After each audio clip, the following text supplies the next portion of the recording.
Hoje nós vamos falar sobre a avaliação da qualidade de vida no idoso.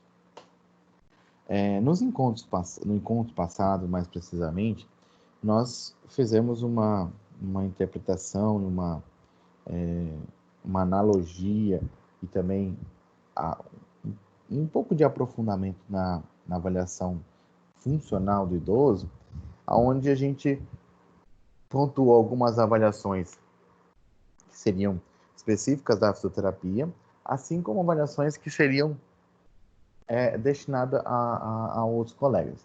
E nós finalizamos o último encontro, eu apresentando para vocês alguns questionários, algumas ferramentas de avaliação, na qual avalia a funcionalidade do meu idoso, ou seja, avalia a função do meu idoso, que nesse momento, nesse cenário, é responsabilidade nossa, responsabilidade do fisioterapeuta, tá? Então, a gente viu Time Up Go, teste de sentar e levantar, nós vimos também aqui o teste de avaliação unipodal, que é o teste que avalia o idoso na sua postura de apoio de um pé só, e nós vimos também o teste de equilíbrio de Ibert. Então, nós vimos quatro testes no último encontro. E aí, o que nós podemos retirar de aproveitamento desses testes? São os testes exclusivos para avaliação da funcionalidade. Então, ou seja, quando nós precisamos avaliar a função, nós temos disponíveis 4 testes.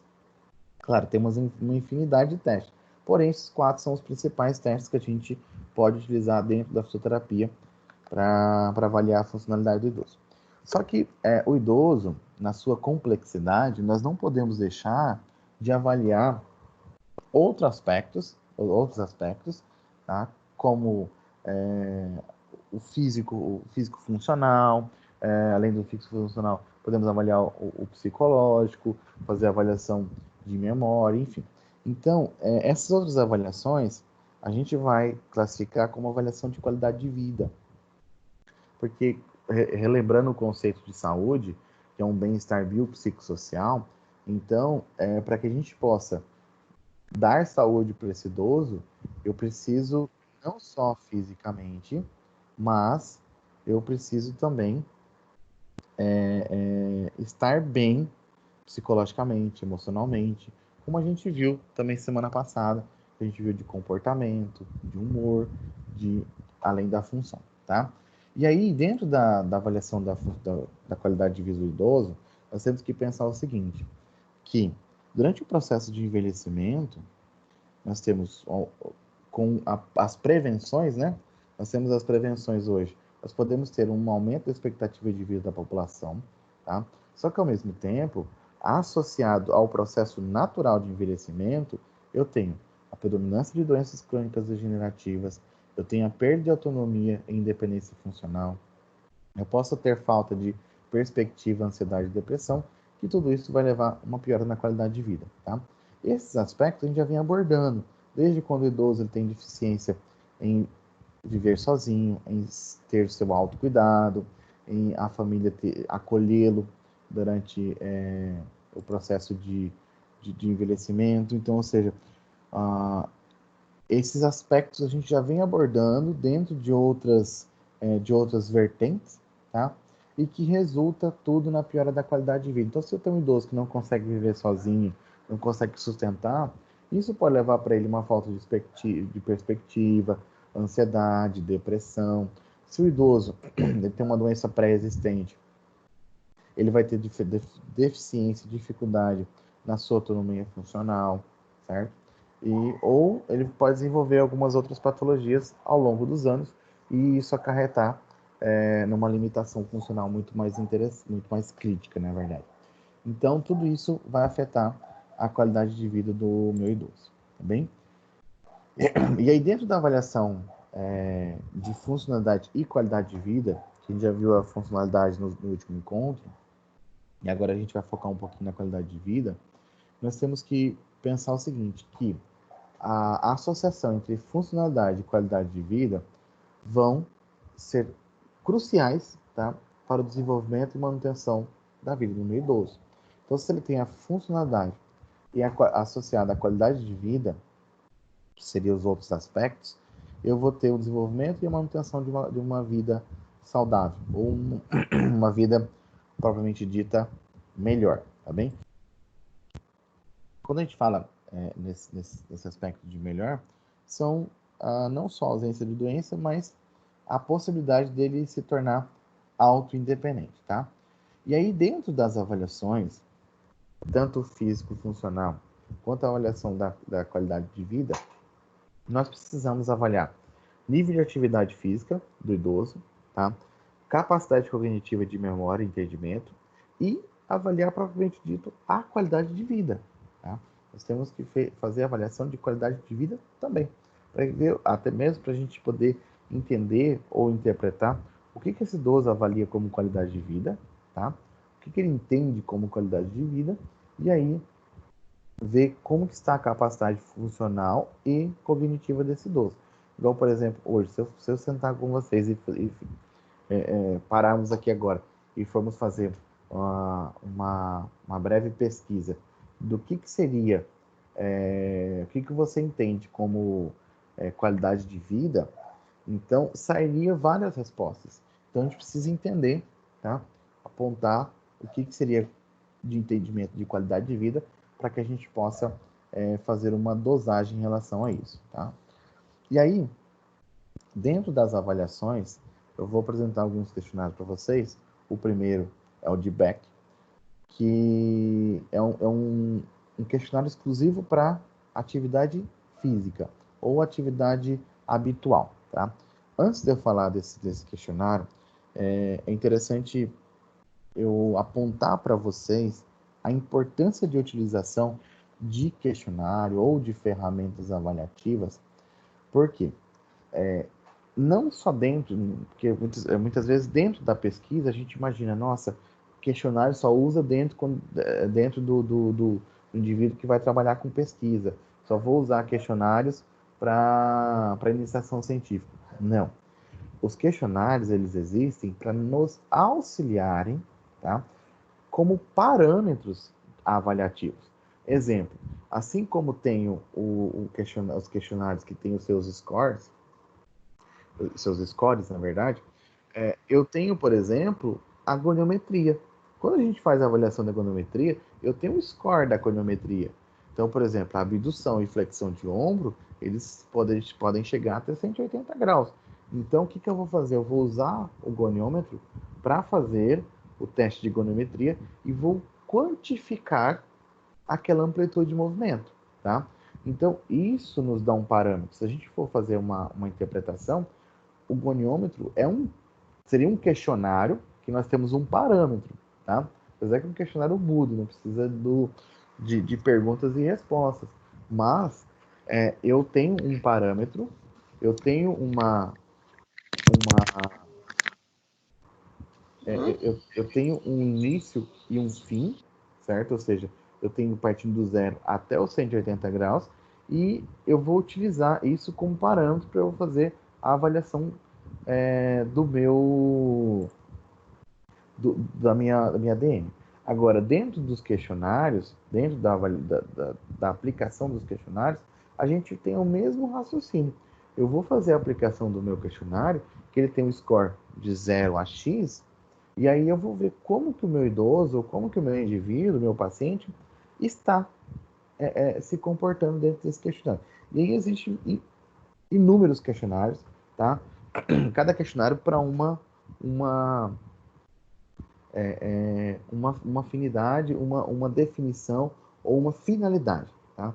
Então, cada questionário eu vou ter o porquê de aplicar ele. E vou além. Claro que os questionários para serem os questionários bons, eles são avaliados e eles são aprovados, né? Então, o que acontece? Não é qualquer questionário. Não adianta eu criar um questionário agora e falar para vocês, olha, eu criei esse questionário e, e, e vamos utilizar. Não. Sempre o ideal é que a gente utilize questionários aprovados, tá? Foi feito pesquisas em cima deles E aí foi feita a sua validação, a sua aprovação. Depois que foi validado, aí sim a gente pode usar tranquilamente, tá? Mas até então, temos vários questionários que não foram validados, que são ótimas ferramentas? São, mas o ideal é que a gente utilize questionários que foram validados, tá? Ou seja, aquele questionário que já foi avaliado, alguém avaliou ele e validou dizendo que esse questionário ele funciona, que ele é um questionário bom para se utilizar, tá bem? E aí, para fecharmos esse raciocínio sobre os questionários, eles nos dão sempre um parâmetro. Ele vai sempre nos dar algo que nós podemos utilizar como base para a melhoria do meu idoso. Exemplo, eu pego o meu idoso e aí numa avaliação física dele, ele teve, vamos colocar, uma nota de 0 a 100. 100 é um idoso super independente e 0 não independente. Então, eu pego o idoso e avalio ele. Hoje, ele está com um score de 60, tá? Então, 60% de a avaliação dele, ele está como independente. E aí, o que vai acontecer? Eu fiz essa avaliação hoje, esse questionário hoje, antes do meu atendimento. E aí eu começo a atender meu idoso. Até porque, com o próprio questionário, alguns, eles vão nos dando os direcionamentos do que pode ser utilizado como tratamento, entendeu? Porque, ó, vai ter idoso que, no caso do questionário do Beck, ele pode apontar que o idoso tem uma deficiência na sua atividade física ou atividade física habitual no tempo livre. Então, ou seja, eu, enquanto sou terapeuta avaliando, identifiquei que ele tem uma deficiência lá no tempo livre, eu já posso prescrever atividade para ele nesse momento, entendeu? E aí ele vai nos ajudar a fazer essa interpretação e traçar um plano de tratamento. Então, tracei o plano de tratamento, iniciei o tratamento com o meu idoso. Passado algum tempo, alguns meses, o que eu faço? Eu reavalio. Eu pego esse mesmo questionário e reavalio e vejo como está a pontuação. Poxa, a pontuação é de 60, aumentou para 75, entendeu? Ou seja, houve uma melhora. E aí você tem como provar, entendeu? Para o próprio idoso e para você também, olha, deu certo esse tratamento. Ou muitas vezes pode acontecer de o idoso estava em 60, ele regrediu para 55. Opa, alguma coisa está errada. Então, o que eu posso modificar e melhorar para poder dar um tratamento melhor. Então, por isso que existem esses questionários que são excelentes para a gente utilizar, tá bem? E aí, dentro do questionário de Beck, ele vai fazer o quê? A avaliação da atividade física habitual. Ou seja, o hábito de vida do meu idoso, de forma fisicamente, ele vai ser avaliado. E aí eu tenho 3 domínios: atividade de vida diária, atividades esportivas e atividade de tempo livre. E aí classifica como idoso inativo, pontuações inferiores a 9. Tá? Só um detalhe. Eu estou apresentando esse questionário para vocês, tá? Eu não sei, acho que eu já disponibilizei eles com antecedência, mas eu encontrei uns bem legais agora esse final de semana. Vou colocar no portal também para fácil acesso de vocês. Mas assim, quanto a cada questionário, estou apresentando para vocês, tá? Só que para que a gente possa aplicar o questionário, a gente precisa sentar individualmente com cada questionário e fazer estudos. Tem artigos científicos que ensinam a nós utilizarmos os questionários. É bem legalzinho. Então tem artigo que basta você ler ele nos ensina, nos dá os direcionamentos de como utilizar esse questionário, tá bem? Então, temos essa facilidade. Um outro questionário que é legal de utilizar, que é o IPEC, International Physical Activity Questionnaire. Ele permite que façamos estimativas de tempo semanal gasto em atividades físicas. E aí ele vai classificar entre moderada e vigorosa, mas dentro do trabalho, do transporte, das atividades domésticas, da atividade de lazer, tempo em atividades passivas, tá? E aí, esse questionário ainda, ele faz toda essa avaliação do tempo gasto com atividade física, mas ele é bem legal que ele tem dois questionários. um de curta e outro de longa, ou seja, um mais resumido e um outro um pouco mais completo que a gente pode utilizar, tá? Tá projetando aí para vocês, claro que já está disponível para vocês também, acho que isso já está no portal lá, como seria o questionário IPEC, tá? Ele de curta. Então, o que você vai fazer no seu idoso, no seu indivíduo? Você vai fazer a avaliação dele. Essas avaliações são todas através de avaliação oral, tá? Ou seja, você vai perguntar para o indivíduo. Às vezes até dá para ele preencher o questionário manualmente, mas boa parte você pergunta para ele como ele está fazendo, como ele está se posicionando. E aí, de forma resumida, eu tenho 4 perguntas, tá? Que aí elas podem variar em pergunta A e B para esse indivíduo. E aí são perguntas bem simples, tá? Aí ele vai perguntar, por exemplo, vamos lá na 2B. No dia em que você fez atividade moderada por menos de 10 minutos contínuos, quanto tempo no total você gastou fazendo essas atividades por dia? Entendeu? E você vai anotar, fazer a anotação do que o idoso está fazendo, tá? E aí, numa breve interpretação, nós podemos classificar como idoso ativo, que realiza pelo menos 30 minutos diários, né, de atividade durante a semana, 150 minutos de semana de atividade, pelo menos, de forma moderada, ou 3 sessões de 20 minutos de atividade vigorosa durante a semana. Então, isso, é claro que o IPEC ele dá para a gente como um parâmetro que a gente pode seguir. Então, no final, na avaliação, na interpretação dele, se o idoso se encaixar em alguma dessas classificações, ou nas 3, já é considerado um idoso ativo. Fora isso, a gente tem o idoso inativo. E aí, o que nós podemos fazer? Nós, enquanto terapeutas, utiliza esse questionário para poder apontar, olha, o senhor precisa melhorar esse aspecto, o senhor precisa caminhar mais, o senhor precisa fazer uma atividade mais intensa. Então, a gente vai ter esses parâmetros que nós podemos seguir, tá? Tem um outro questionário, que é o mini exame de estado mental, o mini mental, tá? Ele vai avaliar o que a gente vai classificar como respostas fidedignas do idoso, ou melhor, a confiabilidade da resposta do idoso. Então, ou seja, para ver se o idoso ele tem capacidade de responder aquele questionário. Claro que a gente, durante uma pesquisa, a gente tem os critérios de inclusão e exclusão, mas muitas vezes no seu dia a dia, no consultório, na sua clínica, não tem essa questão de critério de inclusão e exclusão. Então, o minimento ele vem para ajudar a gente. Ajudar da forma com que a gente utilize ele para avaliar a cognição do idoso, como ele está, tá? Mentalmente. E aí, nessa avaliação da capacidade cognitiva, vai ter a avaliação de orientação, de memória, de atenção, de capacidade de nomeação, obediência e redação e cópia, tá? Os pontos, existe um score, tá? Que é avaliado, tá bem? Que vai ser definido de acordo com os níveis de escolaridade do meu indivíduo, tá?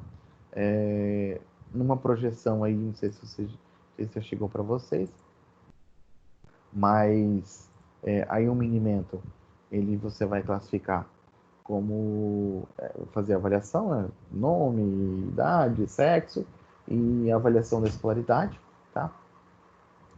E aí logo em seguida você vai fazer as perguntas pro idoso em relação ao minimento. Então, por exemplo, orientação temporal, que dia da semana, onde nós estamos, depois lá nas outras perguntas, eu vou pedir para que ele repita algumas palavras que eu vou propor para ele. Uma outra seria fazer contas simples, igual lá 100 menos 7, 93 menos 7. E aí vamos fazendo essas pequenas contas de memória para ele fazer, tá? Outra avaliação que a gente pode fazer em relação ao minimento é dar um objeto para ele, pedir para ele identificar esse objeto, ou como que utiliza, enfim. Então tem vários testes que podem ser feitos dentro do Minimentor. Tudo para poder a gente fazer a avaliação da cognição do estado mental do meu idoso naquele momento, tá bem? E ele vai seguir, como eu falei, segue como parâmetro para que a gente possa, até mesmo um pré-exame de outros questionários mais complexos, para ver se o idoso tem capacidade cognitiva de responder esses questionários mais complexos. E aí eu tenho o famoso SF-36. Ele sim faz avaliação puramente da qualidade de vida do meu idoso.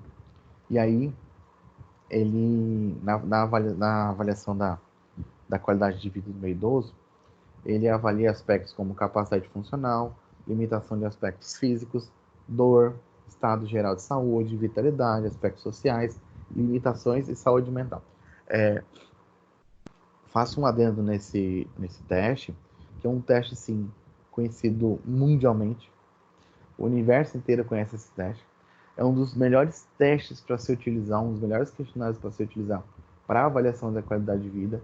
O mundo científico desconhece outros... Claro, tem outros testes, talvez até mais completo que esse, mas em termos de facilidade, de aplicabilidade, o SF-36 ele sai muito na frente em relação aos outros testes, tá? Ele é bem tranquilinho de fazer a aplicação. Ele vai variar, ele tem o seu score que varia de 0 a 100, tá? Onde eu tenho próximo de 0 ruim, score entre 0 e 25 um pouco mais regular, de 26 a 61 bom, 61 a 84 muito bom e 85 a 100 são os classificados como os excelentes, tá?